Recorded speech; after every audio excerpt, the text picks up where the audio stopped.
Well, hi, and thanks for joining me here in my shop. I'm going to be replacing a couple of capacitors, these two guys here, and I think a couple more, these electrolytic bypass capacitors down here.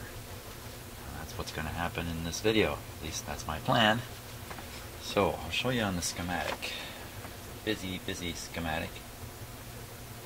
Like, maybe I'll just put it on the close-up camera here. Get a little better view of it.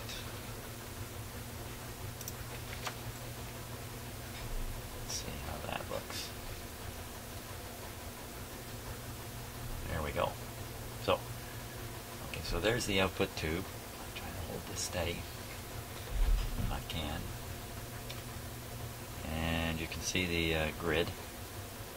Come past here. Oh, that capacitor right there is blocking this 80 volts up here from reaching the grid. In the last video, I tested the grid voltage, and what's that 30 volts written there?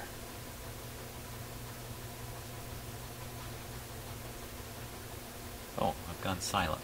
Oh, 3 volts. 3 volts. 3 volt signal. That's what that means. Okay. Whew. Okay. I shouldn't laugh. I shake too much. So that little AC symbol there, I think, is saying that there should be 3 volts of signal on the grid. Okay, so there shouldn't be any DC voltage there at all. And on one of them, I measured a slightly positive voltage, 0.4 volts, if I remember right. So I want to get rid of these. 2 of them. There's 2 of them. There's one for each of these tubes. Here's the other one up here. Goodbye to that. And then you can see the biasing in this tube is done with a cathode resistor. 150 ohm cathode resistor. That's bypassed with this electrolytic capacitor, 25 volt E50, which I think means 50 microfarads. But we'll know when we take it out, when we pop it out. I'm pretty sure I got 25 volts. I think I've got some 40 volt capacitors that will go in there just nicely. So that's what I'm doing. That's what I'm going to do. So first, let's cut these guys out.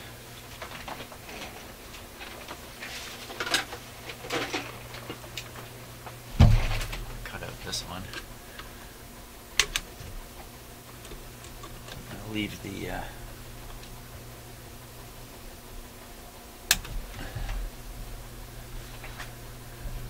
wires sticking out.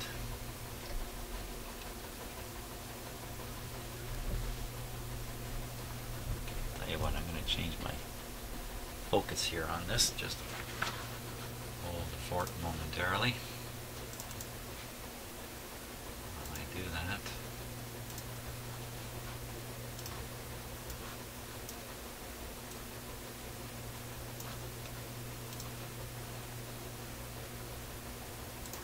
Not quite there yet.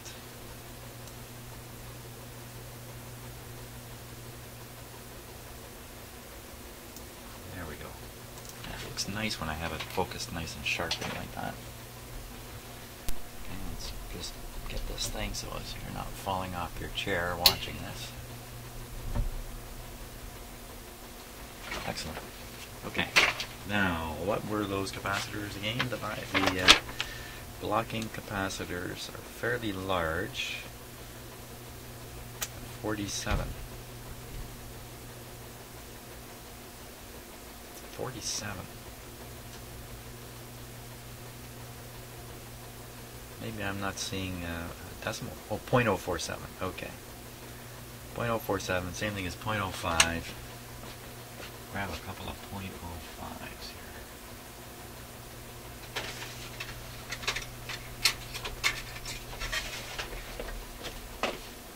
Smaller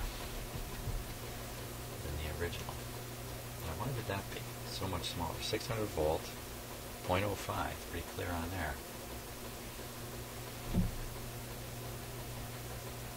I don't know, 630 volts, just a different style of capacitor, I guess, more modern. I'll be using metallized foil or something. You know, I don't know my capacitors as well as I should.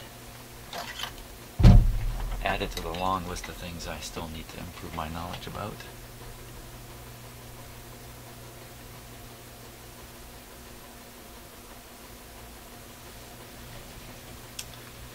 Okay, so we'll fit the capacitor in there.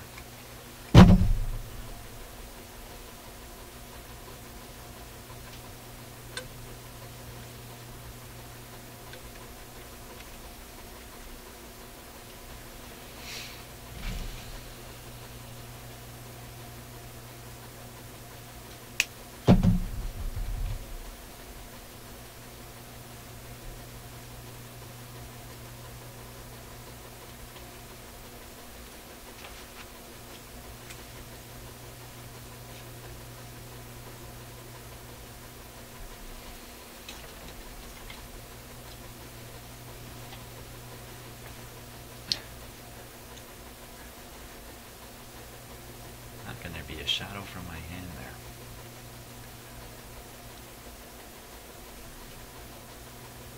I'll have to talk to my production guy about that.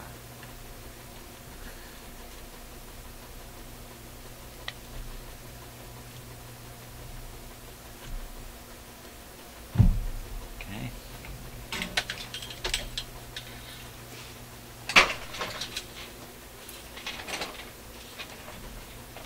Yeah, once a week I have production meetings with my production team.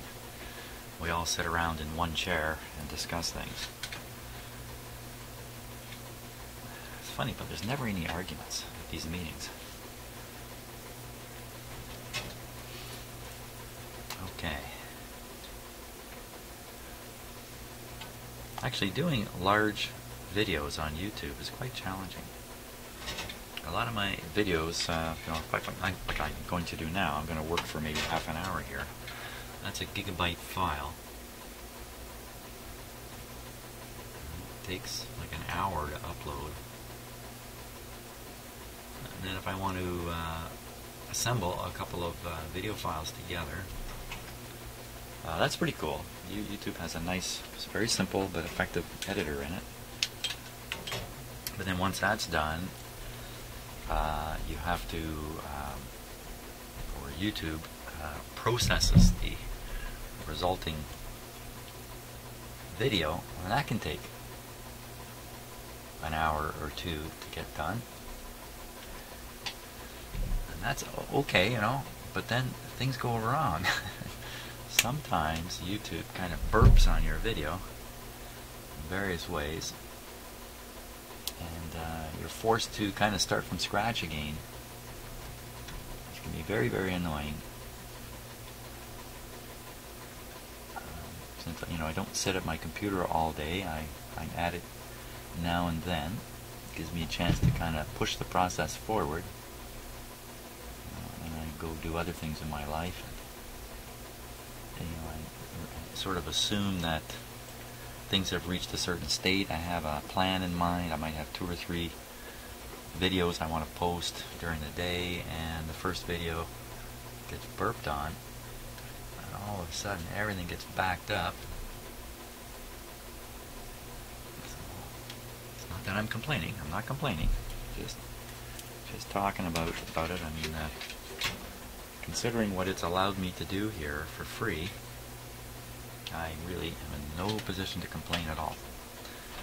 In fact, really, it's really pretty good. It's really, you know, based on my age and my experience in life, it's utterly amazing that I can sit here and do this kind of stuff with a little tiny video camera running. And people in Europe are watching it just a few hours later. I mean, that's just completely amazing. Well, on the turnaround time then. See, I'm usually working in the morning here. Then I spend the day trying to process any videos and try to get them posted before the day's out. Often, if there's a lot, if I did a couple hours work in here, probably wouldn't get them posted all today. I'd have to do some in the morning. You know, that's what's happened this morning. I went to post a video and it's been burped on. had to reprocess it. That's what's happening right now while I'm sitting in here. The video that precedes this one didn't work out.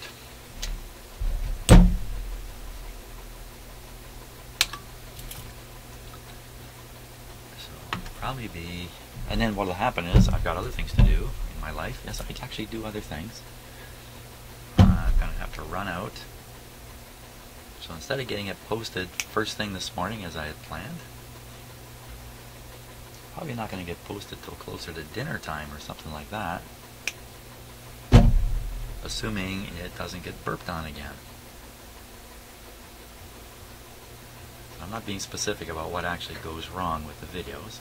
Unless you're actually posting lots of videos on YouTube, you wouldn't really quite follow what happens, but I'm sure all the other video posters are running into the same situations. The thing is, you know, an awful lot of YouTube videos are just 3 minutes long, 5 minutes long, and I'm shooting these long, high-definition videos.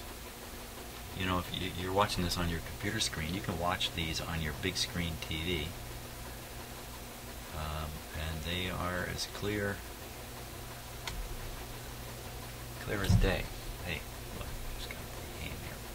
Duh. As long as I've got the focus rate on my cameras, they look fantastic. So yeah, a lot of videos are 3-minute standard definition videos. They upload in minutes. People do them right from their phones, you know, stuff like that. I'm in this more painful category here, and I'm sure other guys making videos like this kind of video, same thing. Come on.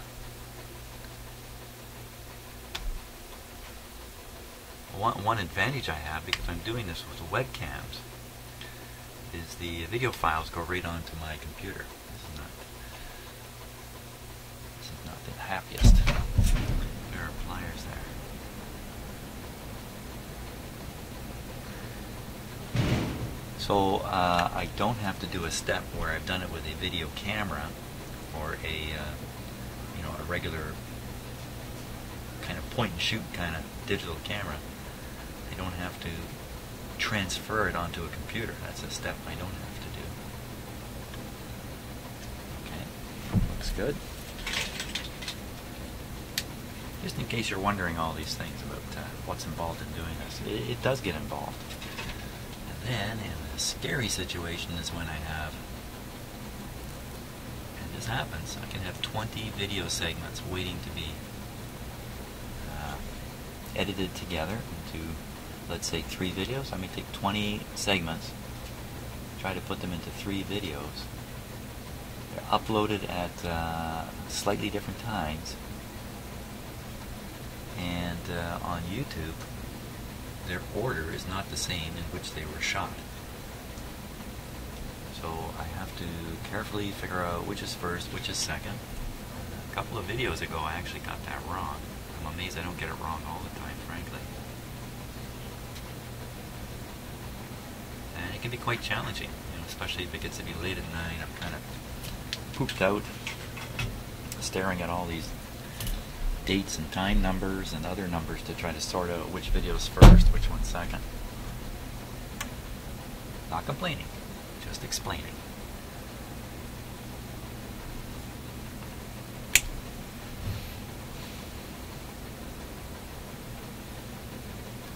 And of course, upload is very slow. YouTube doesn't take up videos, you know, at a megabyte a second or anything like that. It's very slow. Again, if you're doing little short videos, you hardly even notice it, but you're doing these long ones. Even though I can upload here at a megabyte per second. The actual upload rate is more like 50K per second or something like that. I'm not even really sure.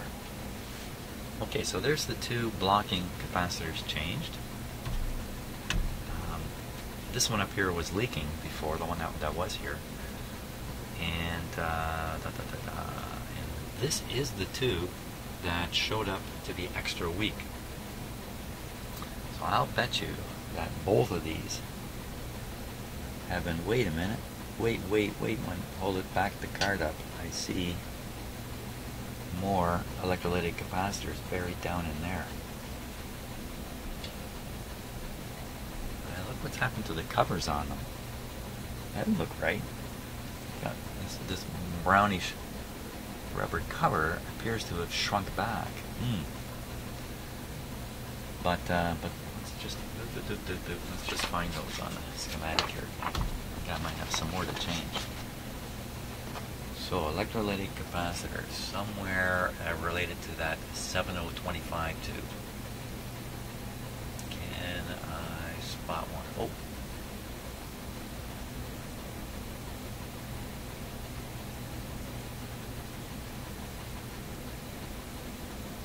What's going on there? Just 1 second here. What's this? Why are they using... This is the one I just changed. One of the two I just changed. Why are they using that symbol? There's a capacitor, there's a capacitor. That's often the symbol for electrolytic or polarized. You know what? Where's some of those white capacitors? I see this black band on here. It says outside foil. I'm guessing that that symbol is indicating that there's a polarization issue with the capacitor. It's not that it's electrolytic. It's that there's something else going on. And the curved line, I think, would be the outside foil. I think that's what's going on. Now, apparently with the capacitor I just installed, it doesn't matter. There is no issue around that. The outside foil on these older capacitors can act like a shield because it's literally the outside piece of metal. It's the last wrap inside the capacitor, and so it's a little like an outside shield. So you want to pay attention to where you're connecting it. You're usually connecting it to the lower impedance side of the circuit. So okay, so I think I can calm down again. Now, where are these other electrolytic capacitors? Oh, I see them. Interesting. So you can see this is a two-part tube. It's two tubes in one.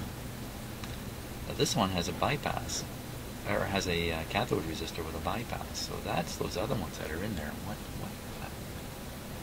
E25 at 25 volts, and this one is 50 at 25 volts. So that explains it. So I got these two guys to do, and I really should get rid of these two here. And just hiding over there out of view, almost out of view. Oh my gosh, now that I've looked at it. 1, 2, and there's another one up here. 3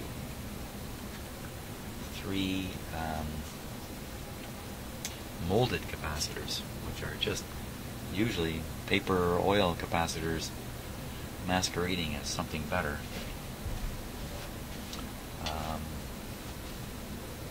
They aren't particularly better. Look at this one here.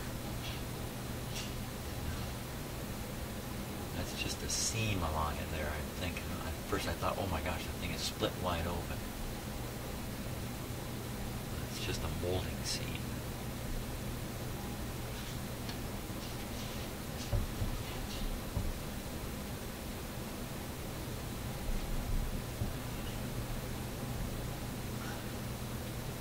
Looks a little greasy to me. Oh, okay, those ones might go on the list too.